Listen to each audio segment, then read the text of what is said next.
요즘 제가 교회를 그만둔다 그러니까 많은 분들이 시간을 내서 식사를 같이 하시는 분들이 많이 계십니다. 감사할 일인데요. 그렇게 안 하셔도 됩니다. 여러분들이 주님 앞에 충성하시고 혹시 이 시간 이후에 내가 우리 이 목사님하고 식사를 한번 대접해야 돼. 참 그래도 목사님 수고하셨는데 그런 생각이 드시거든. 저한테 하지 마시고 앞으로 수고하실 배 목사님이 하시면 참 좋겠습니다. 그럼 저는 어쩌냐? 따라가서 먹으면 됩니다. 아니 웃지 아멘을 하셔야지 왜 웃으세요? 뭐 원하시면 저는 안 가도 됩니다. 그래서 배 목사님에게 잘 대접해 배 목사님이 잘 먹고 잘 잡수시고 사역을 잘 할 수 있도록 배 목사님을 잘 대접하시면 제가 대접한 걸로 똑같이 인정을 하고 기도하겠습니다. 기억하시고 그렇게 도와주시는데 대부분의 사람들이 마음속에 식탁 함께 나누는 만찬 생각하면 기쁨이 항상 샘솟습니다. 제가 이 교회에 처음 와서 가졌던 감동이 뭐냐면 참 떨리는 마음으로 이곳에 왔는데 예배 끝난 다음에 식사하는 자리가 얼마나 기쁨의 자리인지 알 수가 없었어요. 정말 조그마한 학교만 같은 교회, 본당은 허물어지고 식당을 빌어서 예배를 드리는 의자가 큰 의자가 8개밖에 없는 또 한쪽만한 한쪽에 절밖에 안 되는 조그만 교회인데 예배 끝나고 나면 성도들이 나와서 그때부터 식사하기 시작했는데 그 식탁이 기다려지는 것입니다. 그렇습니다. 우리의 삶 가운데 함께 식사할 수 있다는 것은 저녁에 온 식구가 한데 모여 음식을 나누는 식탁, 어떤 감사와 사랑을 나누는 사랑을 고백하고 감사를 고백하는 식탁이라는 것은 우리가 잊을 수 없는 아름다운 식탁인 것이고 돌을 맞이해서 생일을 맞이해서 결혼날을 기념으로 함께 사랑의 식탁을 나눈다는 것은 복되고 아름다운 감격의 기쁨의 자리인 게 틀림없습니다. 그런데 오늘 본문 우리가 하고자 하는 이 예수님이 베푸신 식탁은 이런 식탁과 다릅니다. 물론 눈물 많은 식탁은 아니지만 우리가 그저 먹을 수 없는, 그저 맞을 수 없는 귀한 의미가 있기 때문에 예수님이 우리에게 주님 오실 때가 행하라고 하셨던 이 성찬의 아름다운 식탁이 무엇인지를 제가 여러분에게 짧게 설명하고 함께 참여하기를 원하는 것입니다. 제일 첫 번째, 주님께서 내가 다시 올 때까지 기념하여 반복하는 이 성찬의 첫 번째 의미는 부활을 증명하는 죽음의 식탁이라는 것입니다. 여러분 죽음을 좋아하는 사람 한 사람도 없습니다. 근데 이 성찬이라는 것은 예수님의 대속적인 죽으심을 말하고 죽으심을 뜻하는 식탁입니다. 이는 예수 그리스도의 대속적인 죽음이 역사적 사실이었다는 걸 드러내는 거예요. 우리가 떡과자를 먹고 마실 때마다 예수님이 그냥 계셨던 거 아니라 예수님 오셔서 나의 죄를 위하여 죽으셨다고 하는 역사적인 분명한 한 사건임을 기억하는 것이 성찬의 의미인 것입니다. 이게 왜 중요하냐면 예수 그리스도의 죽으심이 중요한 이유는 예수 그리스도께서 죽으셔야 그분의 부활이 진짜가 되기 때문에 그렇습니다. 제가 다시 할 테니까 아멘 했으면 좋겠는데요. 여러분 부활 안 하고 이 땅에 오래 살고 싶은 표정인데요. 죄송하지만 여러분 다 죽으셔요. 다 죽으신다고.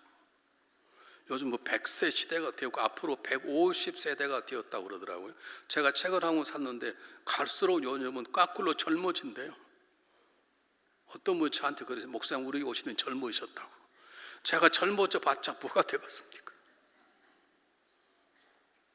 여러분 가장 중요한 것은 인생에 살다가 죽는 것인데 그 죽음 다음에 부활이 있다는 것. 아니 죽어야 부활이 있는 것이지 죽지 않으면 부활이라는 단어가 없는 것이. 예수님께서 물어봐야지. 이것도 물어봐요. 3부 예배 때 1부도 틀리고 2부는 맞았는데 죽지 않고 직접 천국에 갈 사람이 있습니다. 누굽니까? 엘리야하고 에녹하고. 네. 근데 1부 때는 노아 그런 분이 계셨어요.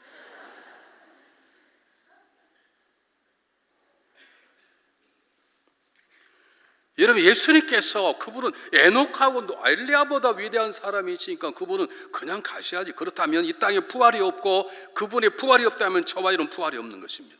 나 부활이 없었으면 좋겠다. 짭고 살다가 딱 죽었으면 좋겠다. 죄송하면 우리는 죽지 않습니다.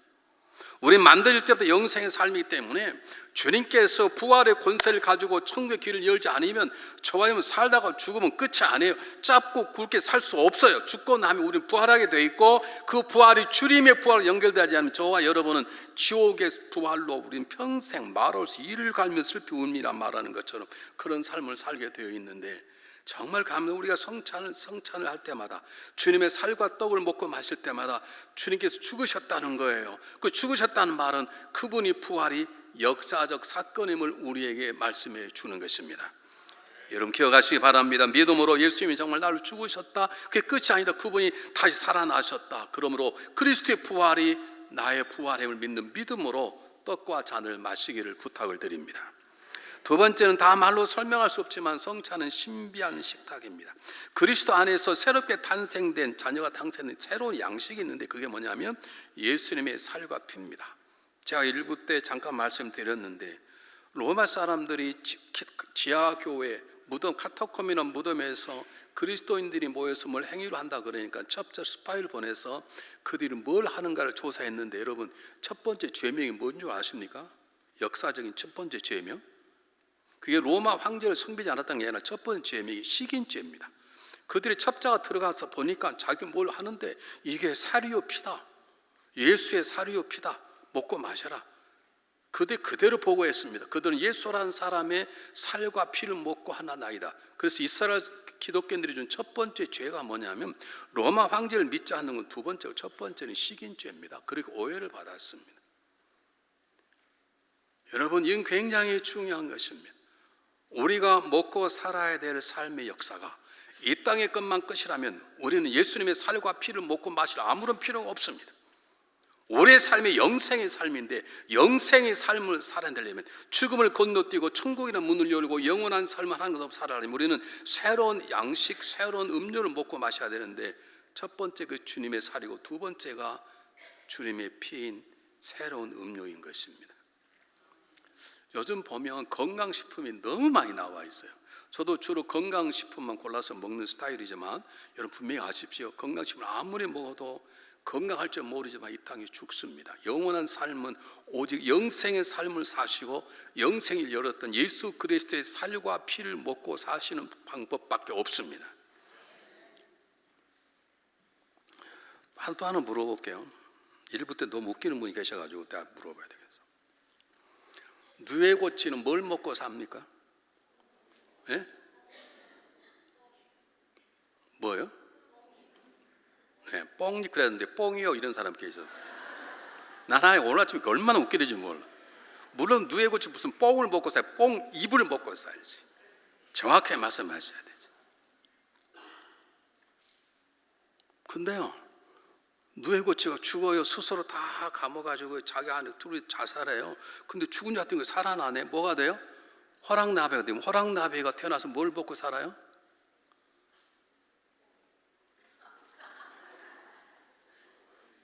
호랑나비가 뽕 먹고 사는 나 세상에 태어나 지금 처음 들어봐. 호랑나비는 뭐 먹고 살아요? 꿀을 먹고 살아요. 우리가 세상 사람처럼 예전 예수 밖에 있을 때는 그들이 좋은 음식, 장수한 음식을 먹고 살아가지만 이 땅에서 100년, 150을 살 줄 모르고 우리 인생의 끝이 있을 것인데, 우리가 영원한 영생의 삶을 하나 살아가려면 우리는 호랑나비가 변해서 새로운 생명으로 꿀을 먹고 살아. 예전처럼 뽕잎을 먹고 살지 않고 꿀을 먹고 사는 것처럼 저와 여러분은 예수 그리스도의 살과 피를 먹고 마시는 새로운 삶을 살아내야 되는 것입니다.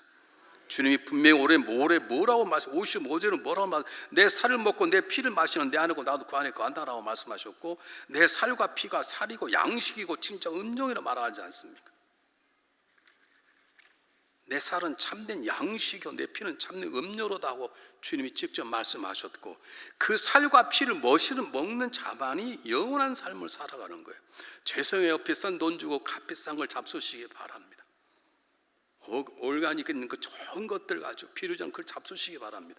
그러나 그것 가지고는 천국에서 영생한 삶을 살지 못합니다. 오직 영원한 삶을 살아내려면 이 땅에 오셔서 우리가 생명을 내어 주고 주던 그분의 살과 피를 먹고 마실 때만이 저와 여러분 영원한 삶, 천국의 삶을 누리는 새로운 생명을 얻게 되는 것을 믿으시기를 바랍니다. 세 번째는 그래서 저와 여러분에게 소망이 있는 것입니다.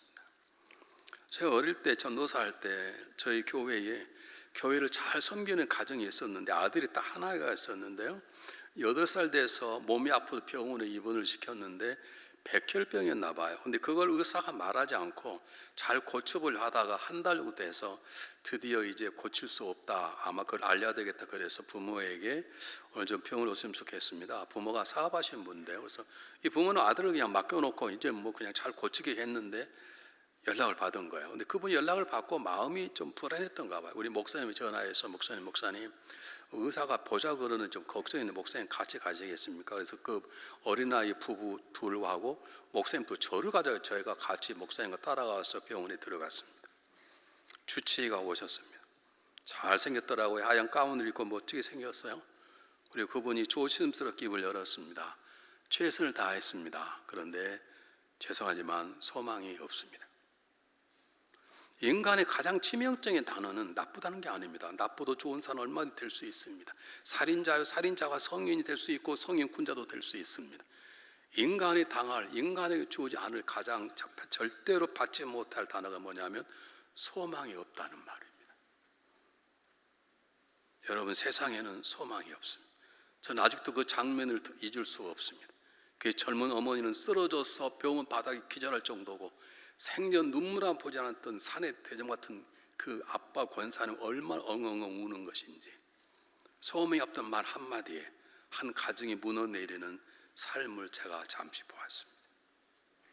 사랑하는 여러분, 우리의 성찬은 우리 인생의 삶의 살다 끝이 아니고 새로운 세상에 있는데 그 새로운 세상, 우리가 비교할 수 없는, 죽음도 없고 고통도 눈물도 아픔도 없는, 갈등도 미움도 저주도 없는 정말 아름다운 그런 세상에 간다는 소망을 주는 식탁인 것입니다.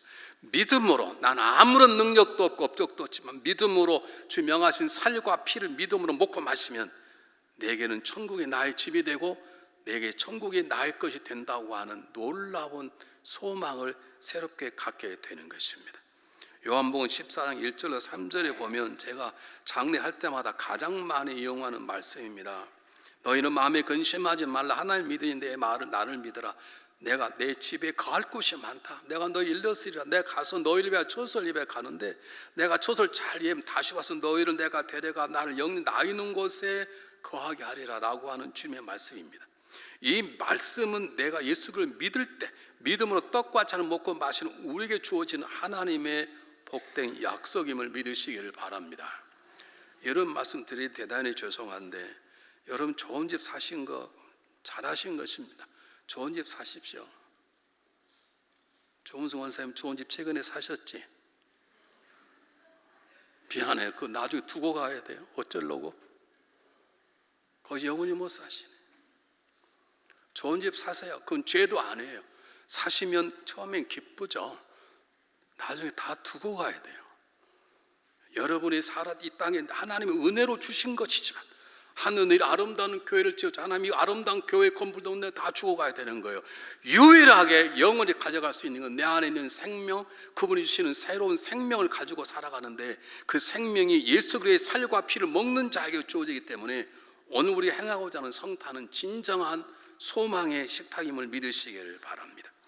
이것은 하늘에서 내려온 새 떡인 조상들이 먹고 두은 그것과 같지 아니하고 이것 떡을 먹는 영원히 살란 영원히 산단 말은 정정한 소망이 여기 있다는 것입니다. 여러분, 이 땅에는 소망이 없습니다.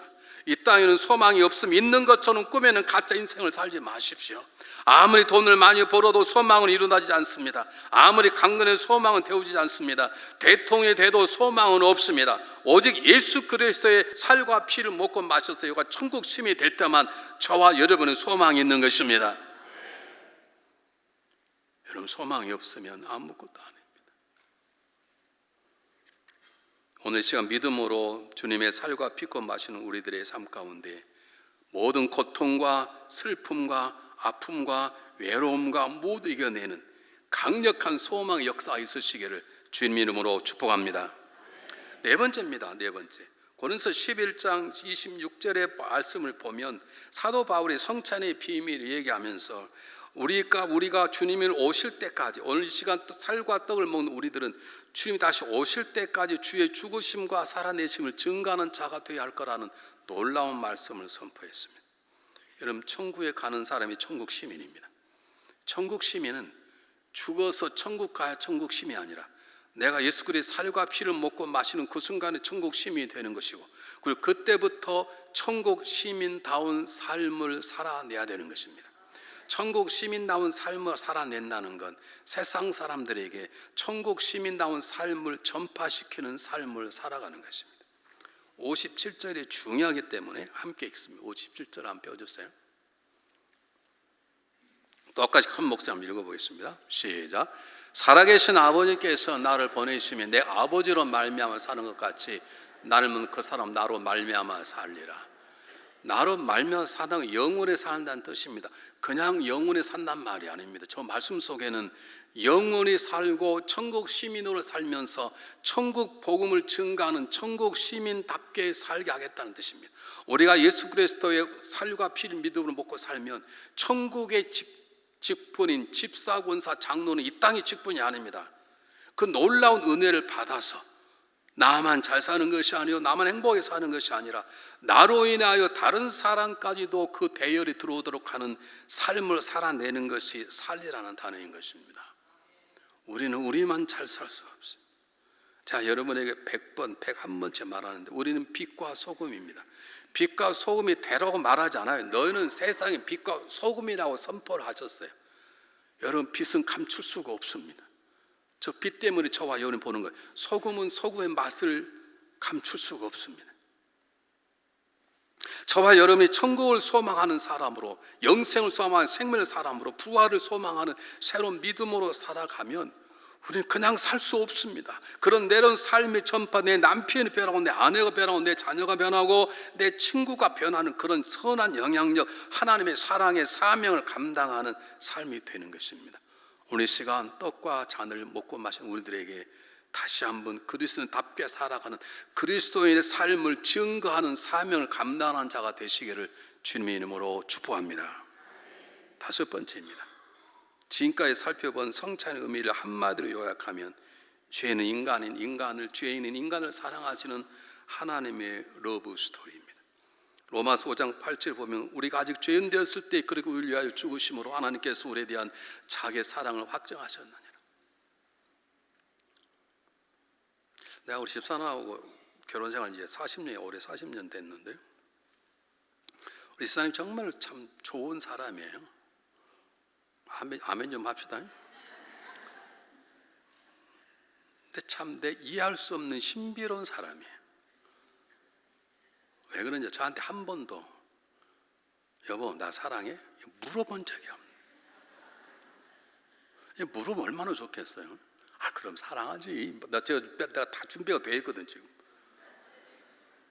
제가 애교를 엄청 잘 떨거든요. 한 번쯤 이렇게 좀 쇼를 하고 싶은데 한 번도 정식으로 물어보든지 목사님 저 사랑하지 이렇게 물어보든지.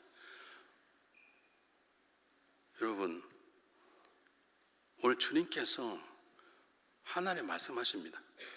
내가 세상을 이처럼 사랑했어. 내가 널 이렇게 사랑한다. 그 십자가 내 아들 못 박았다. 그 하나님의 사랑의 표현입니다. 그럼 우리도 그 사랑을 받았다. 우리도 예수님처럼 하나님처럼 그 사랑을 표현하고 살아야 됩니다. 제가 하나님을 사랑합니다. 그 표현이 예배입니다. 제가 하나님 때문에 삽니다. 하나님 사랑이 저 행복입니다. 라고 살아가는 것입니다. 뿐만 아닙니다. 주님께서 죄인은 우리를 향해서 내가 너를 사랑한다. 내가 너를 내 아들을 주었다고 말하면 우리도 이웃에게 내 남편에게 자기야 나 사랑해 할 수 있어야 되는 것이지. 조문수 원사님 저 좀 보셔요. 시킬까 봐 거기서 한번 해봐. 사랑한다고 하면. 못해요. 우리 동양의 문화가 유교에 이 공자님이 죽어야 되는데 우리는 그런 거 하면 이상하다고 생각하는 거예요.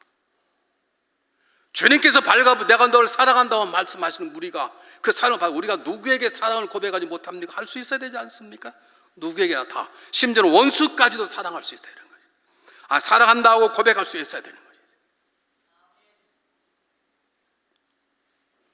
오늘 이 시간 사랑 같지 않는 우리들, 죄인 중에 죄인 우리들, 용서받던 우리를 위해서 살과 찢기시고 피 흘려 죽으셨던 그리스도의 살과 피를 먹는 우리들에게 하나님 향한 사랑이 폭포처럼 쏟아지기를 바랍니다.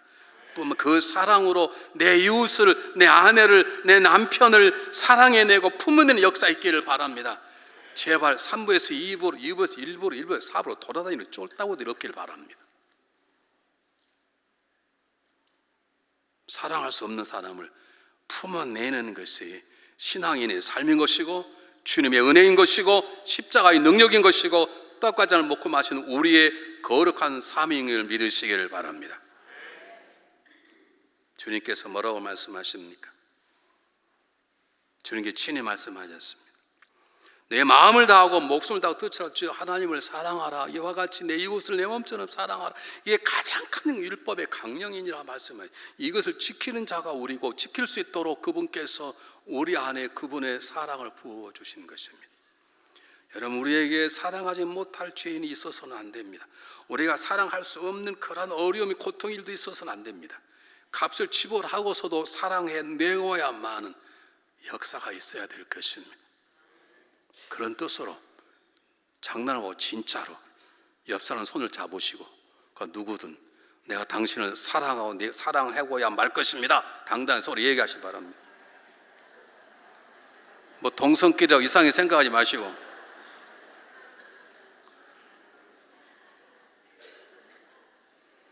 제가 왜 이렇게 시키는 줄 아세요? 여러분 시키면 되게 싫어하시는 분 계세요. 죽었다 깨도 안 하죠. 그래서 할 때까지 제가 시키는 거예요. 내가. 하여간 33년 해도 지금까지 안 하신 분이 계셔. 다시 한번 정말로 정성을 다해서 웃지 마시고 내가 당신을 사랑해 내고야 말 것입니다. 서로 다시 한번 인사하세요.